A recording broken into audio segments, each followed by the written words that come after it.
Welcome back to the Melbourne Strength Culture channel. Today we're going to be looking into how to get stronger at the big three.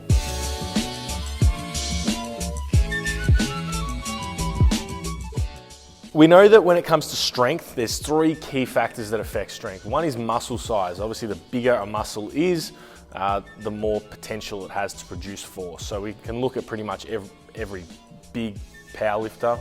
They are jacked, all right? So we have big muscles. Next is neuromuscular control, how the CNS, central nervous system, actually coordinates those muscles and controls those muscles. So neuromuscular adaptations. And finally is skill, motor skills.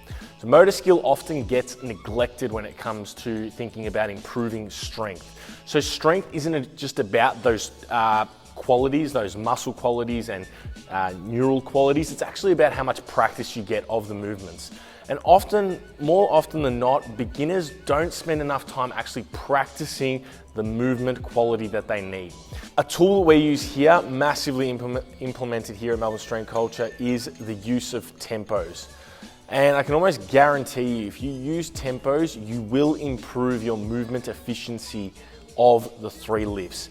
And you can also extend tempos to pretty much any movement in the gym. It will help you gain control of your movements and be able to better coordinate your body. So by using tempos, it allows us to slow movements down and get more quality reps in more often. So when it comes to motor control, we're literally just programming the brain. We're trying to create efficient and effective motor patterns so that when we do have a big load on our back or are pulling a big load off the floor, we don't have to think about our technique, it just happens. But that will only happen if you spend time working on the skill. To better understand this, we're going to look into the speed accuracy trade-off. So that is basically the trade-off between speed and accuracy. When we do something quicker and faster, we're more likely to be inaccurate and make errors. So in order to improve our motor patterns and ingrain better motor patterns into the brain, we need to slow down. Slowing down allows the afferent information into the system to change. We can better sense and feel positions in time and space, and then that allows for a better quality output, which is going to allow us to lift more loads. So I like to think of strength as a pyramid. Our base is our movement, and the more time we spend early on working on our base, the bigger the base will be. If we have a bigger base, we have a grander peak. The peak is our strength, our 1RMs, our end goal of what we're trying to achieve in the squat, bench, and deadlift. So when I'm talking about tempos here, we're talking about a tempo anywhere from 2 to 6 seconds. Typically, we'll program these tempos on the eccentric phase, but sometimes we can use like a 303 tempo where it's a 3-second tempo on the way down or a 3-second tempo on the way up.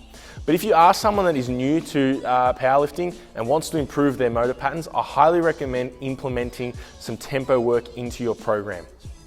I'll be doing a follow-on video on how to actually put this into your programming and some things to potentially try and implement tempos. Also, if you are interested in learning a little bit more about tempos, on the 2nd of September, I'm releasing a program with a mini ebook, the 31x1 program. It'll be tempo-based, an ebook that accompanies the program in helping you explain why you're doing tempos. So if you're interested in that, stay tuned to the social media outlets, Instagram, YouTube, because we'll be plugging that and then you'll be able to get your hands on one of those. So as always, if you like this content, like, subscribe, leave a comment. It helps the channel more than you know. And as always, happy lifting.